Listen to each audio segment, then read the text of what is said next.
যেভাবে সীমাহীন এই রাজ্যে চাকরি চুরি হয়েছে, 2016 সালে শিক্ষক নিয়োগের প্যানেল হাইকোর্টের পর সুপ্রিম কোর্টেও বাতিল হয়েছে। তারই প্রতিবাদে সোমবার কালিয়াগঞ্জে কংগ্রেসের পক্ষ থেকে একটি বিক্ষোভ ও প্রতিবাদ কর্মসূচি নেওয়া হয়। এদিন সন্ধ্যায় শহরের প্রাণকেন্দ্র বিবেকানন্দ মোড়ে বিক্ষোভ ও প্রতিবাদ কর্মসূচি পালন করে কংগ্রেস। গোটা বাংলার মানুষ দেখেছে রাজ্য সরকার কিছু দুর্নীতিগ্রস্ত শিক্ষকদের বাঁচানোর জন্য পুরো এসএসসি 2016 এর প্যানেল 26,000 যে শিক্ষক ছিল তার মধ্যে অনেকেই মেধাবী ছিল, তাদের সকলকে বলিদান দিয়েছে। এর জন্য শুধুমাত্র রাজ্য সরকারের মুখ্যমন্ত্রী মমতা বন্দ্যোপাধ্যায় দায়ী। রাজ্য সরকার ইচ্ছা করলেই বাছাই করে নিতে পারত, কিন্তু রাজ্য সরকার শুধুমাত্র মেধা শিক্ষকদের বলিদান দিয়ে আজকের দুর্নীতিগ্রস্ত সকলকে বাঁচানোর চেষ্টায় সকলকে বলিদান দিয়ে দিল।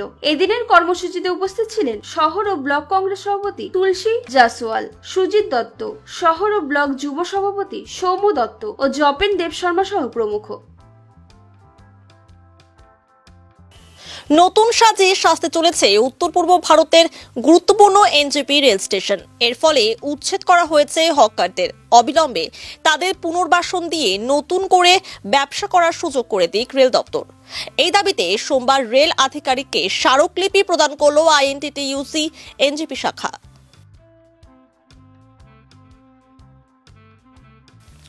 এদিন আইএনটিটিইউসির সভাপতি সুজয় সরকারের নেতৃত্বে এনজেপি দলীয় দপ্তর থেকে একটি মিছিল বের করা হয়।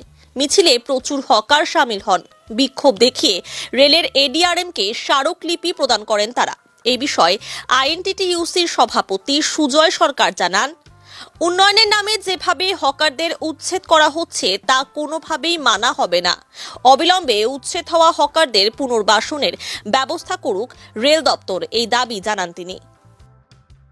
এই বিক্ষোভ হচ্ছে আজকে হাজার হাজার আমাদের শ্রমজীবী মানুষ রেলের যে এডিএম আছেন, এডিএম সাহেবের কাছে তাদের বাঁচার তাগিদে তাদের যে ক্ষুদ্র প্রতিষ্ঠান, ব্যবসা প্রতিষ্ঠান, তাদের যে ব্যবসা স্থান, সেই স্থান আজকে উচ্ছেদ হতে বসেছে রেলের এই কাজের দরুন।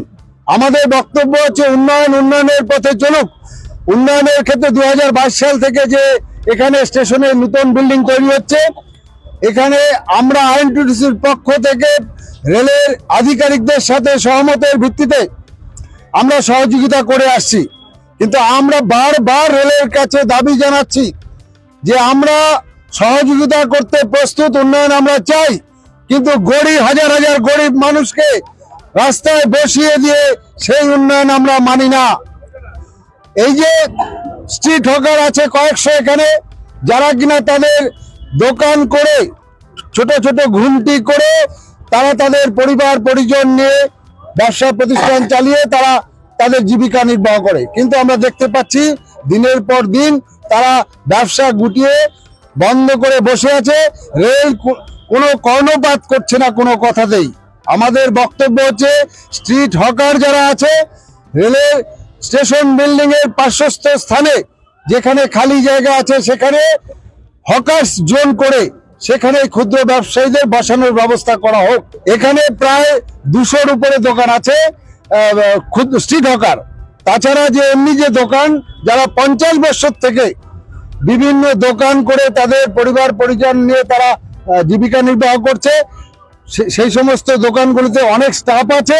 স্টাফদের পরিবার সহ প্রচুর মানুষ এখানে বেকার হতে চলেছে। আমাদের রেলের কাছে বক্তব্য হচ্ছে যে রেল এই ব্যাপারটাকে, এই বিষয়টাকে গুরুত্ব দিয়ে দেখুক, মানবিকতার দিক দিয়ে বিচার করুক, বিচার করে তাদেরকে পুনর্বাসনের ব্যবস্থা করুক।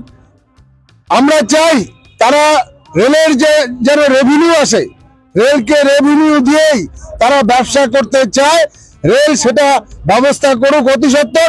এই দাবি নিয়েই আমরা এখানে এসেছি, শ্রমিকদের নিয়ে, ক্ষুদ্র ব্যবসায়ীদের নিয়ে। যদি না মানে বিকল্প পথ হচ্ছে আমাদের আন্দোলন।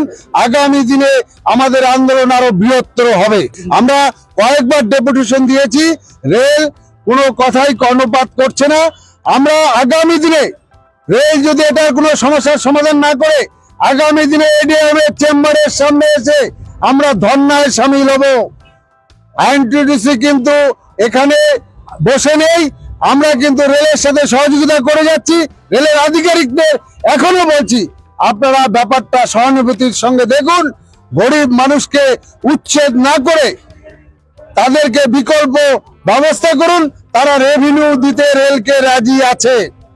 আপনার নাম, আপনি কি দায়িত্বে আছেন? আমি অনিরুদ্ধ সিনহা, আমি পশ্চিমবঙ্গ বিজ্ঞান মঞ্চের উত্তর দিনাজপুর জেলা কমিটির সভাপতি। কি অনুষ্ঠান চলছে স্বাস্থ্য দিবস? আপনারা জানেন যে আজকে বিশ্ব স্বাস্থ্য দিবস 7ই এপ্রিল। নির্দেশনায় এটা প্রতি বছর এই দিনটা বিশ্ব স্বাস্থ্য দিবস হিসেবে উদযাপিত হয়। এবছরের থিম হচ্ছে, আমরা বলছি যে সুস্থ সূচনা এবং উজ্জ্বল ভবিষ্যতের প্রেরণা, মা ও শিশুর স্বাস্থ্য, এটা হচ্ছে এবছরের থিম। এই থিম নিয়ে আলোচনা হবে, ডাক্তারবাবুরা আছেন, তারা আলোচনা করবেন। আজকের অনুষ্ঠানের উদ্বোধন করেছেন ডাক্তার সুদেব সাহা। আমরা এখানে বিশ্ব স্বাস্থ্য দিবস উপলক্ষে রক্তদান শিবির, স্বাস্থ্য বিষয়ক আলোচনা, স্বাস্থ্যের অধিকার নিয়ে আলোচনা এবং মরণোত্তর দেহদানের অঙ্গীকারপত্র গ্রহণ, এই 3টে কর্মসূচি আমরা নিয়েছি। কতজন রক্ত দিচ্ছে? আমাদের কাছে এখনো পর্যন্ত রেজিস্ট্রেশন করা আছে 22 জন। এছাড়া পথ চলতি আমরা আরো বাড়তি 2-3 জনকে পেয়েছি, জানি না কোথায় গিয়ে দাঁড়াবে। দেহদান করবেন কয়জন? দেহদান করবেন 14 জন। সবাই রায়গঞ্জের বাসিন্দা? সব রায়গঞ্জের প্রবীণ নাগরিক, সকলে প্রবীণ নাগরিক। একদম অল্প বয়সী দম্পতি একজন আছে, শান্তনু অধিকারী এবং অনন্য অধিকারী, এই 2 জনকে আমরা পেয়েছি। আমাদের কাজ হচ্ছে যে বিজ্ঞান মঞ্চগতভাবে একটা সচেতনতা করে তোলা, স্বাস্থ্যের অধিকার নিয়ে মানুষের মধ্যে, আমাদের সংবিধানে এবং শিক্ষা, স্বাস্থ্য, এই সমস্ত মৌলিক বিষয়ের যে অধিকারগুলো আছে মানুষের মধ্যে, সেই অধিকার দুই হচ্ছে স্বাস্থ্যের যে বেসরকারিকরণ চলছে, পদে পদে বেসরকারিকরণ, বিমা নির্ভর স্বাস্থ্য ব্যবস্থা, আমরা এদের বিরুদ্ধে সরকারি স্বাস্থ্য ব্যবস্থাকে আমরা পুষ্ট করার কথা বলছি, উন্নত করার কথা বলছি। এবং একই সাথে এটা লক্ষ্য করা যাচ্ছে যে আমাদের দেশে বিভিন্ন রাজনৈতিক দল, তারা হচ্ছে বিভিন্নভাবে ওষুধ কোম্পানিগুলোর কাছ থেকে ইলেকট্রনিক বন্যার ফল যেটা দাঁড়িয়েছে, সেটা হচ্ছে যে ওষুধের দাম সাধারণ মানুষের ধরাছোঁয়ার বাইরে চলে যাচ্ছে। আমরা এটারও প্রতিবাদে আমাদের কথা আমরা বলছি, মানুষের কাছে বলছি। রাত বাড়লেই বালুরঘাট শহরের 25 নম্বর ওয়ার্ডে বাড়ছে নেশার প্রবণতা। এলাকায় থাকা জঙ্গল ও আনাগোনা কম এমন জায়গাতেই গজিয়ে উঠছে নেশার ঠেক। স্থানীয় বাসিন্দারা বিষয়টি বারবার পুলিশের প্রশাসনকে জানিয়েও কোনো লাভ হয়নি। তাই এলাকায় অসামাজিক কার্যকলাপ বন্ধ করতে এলাকার মহিলারা সোমবার দুপুরে বালুরঘাট থানায় বিক্ষোভ প্রদর্শন করেন এবং থানায় গণস্বাক্ষর সম্বলিত দাবিপত্র দেওয়া হয়। ওই এলাকায় দ্রুত নেশার ঠেক বন্ধ করতে হবে, তা না হলে পরে এলাকার পরিবেশ নষ্ট হচ্ছে এবং আরও খারাপের দিকে যেতে পারে। এদিকে লিখিতভাবে অভিযোগ পেতেই পুরো ঘটনা তদন্তে নেমেছে বালুরঘাট থানার পুলিশ ব্যবস্থা না নিলে আগামী দিনে আরও বড় আন্দোলনে নামবেন তারা, এই হুঁশিয়ারিও তারা দিয়ে রেখেছেন। কয়েকদিন আগে বালুরঘাট পুরসভার 25 নম্বর ওয়ার্ডের শান্তিময় ঘোষ কলোনি এলাকার একটি পুকুর পাড়ে অভিযানে গিয়ে 2টি নেশার ঠেক দেখতে পেরেও কাউকে ধরতে পারেনি পুলিশ যাওয়ার পরই খবর পেয়ে পালিয়ে যায় নেশাগ্রস্তরা। অভিযানে নেশার ঠেক থেকে জলের বোতল, দেশলাই ও মশা মারার ধূপ উদ্ধার করেছিল পুলিশ। জানা গিয়েছে শান্তিময় ঘোষ কলোনি এলাকায় রয়েছে একটি পুকুর, তার চারদিকে রয়েছে জঙ্গল, সেখানে নেই পর্যাপ্ত আলো, যার ফলে চারিদিক অন্ধকার থাকে। সেই সুযোগেই কাজে লাগিয়ে সেখানে রাত হতে এলাকার দুষ্কৃতীরা নেশার ঠেক তৈরি করে। নেশাগ্রস্তদের ভয় প্রতিবাদ করতে পারেন না স্থানীয় বাসিন্দারা, প্রতিবাদ করলেই নানা রকমভাবে হুমকি দেওয়া হয়। ঘটনায় এলাকার পরিবেশ নষ্ট হচ্ছে বলে অভিযোগ উঠছিল, তাই এ নিয়ে এলাকার মহিলারা গণস্বাক্ষর সম্বলিত পত্র থানায় পুলিশের হাতে তুলে দেওয়া হয়। আমরা এই থানাতে এসে এখানে ডেপুটেশন দিতে। কি কারণের জন্য? অসামাজিক কাজকর্ম হচ্ছে না। কোথায় হচ্ছে? এখানে 25 নম্বর ওয়ার্ড শান্তিময় ঘোষ কলোনি। ওটা আপনাদের জায়গা? আমাদের কি ধরনের অসামাজিক কাজকর্ম? গাঁজা খাওয়া হয়, মদ খাওয়া হয়, মেয়েরা এখানে চলাফেরা করতে পারে না, টোল্ডিং করে। কতটা সমস্যার মধ্যে আছেন আপনি? আমরা ভীষণ সমস্যার মধ্যে আছি। এর আগেও আমরা এখানে অভিযোগ করেছিলাম, ওখানে গেছিল, তবুও আমার মনে হচ্ছে এখানে বারবার ওখানে যাওয়া উচিত। আপনারা কিছু বলেননি আপনাদের বাগান? হ্যাঁ, আমরা বলি কিন্তু শোনে না, টোল্ডিং করে, বাজে কথা বলে আমাদের। আপনাদের হুমকি দেয়? আমাদের হুমকি দেয়। কি নাম আপনার? আমাদের চায়না ঘোষ। চায়না ঘোষ। কি সমস্যা হচ্ছে? আমাদের সমস্যা রোজ দিন ওখানে জুয়া খেলা করছে, রোজ দিন অত্যাচার ছেলেদের।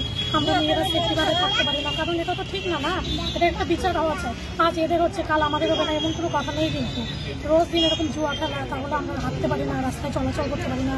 অল্প বয়সে ছোটো ছোটো ছেলেরা টোন কাটে, বাজে বাজে কথা বলে মেয়েদেরকে, এগুলো তো ঠিক না, না এটার তো একটা বিচার চাই।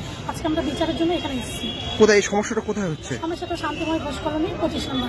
যারা সমস্যা করছে তারা কারা ওখানকার? তারা ওখানকারই আছে, বাইরেরও আছে। সৌরভ সরকার না, ওরা বাইরে থেকে আসে মেনলি। বাইরেও আসে, সবাই আসে, বাইরে থেকেও আসে। মানে ওই বাগানটাতে রোজ তাস খেলা, জুয়া খেলা। আমার নাম পিঙ্কি সরকার।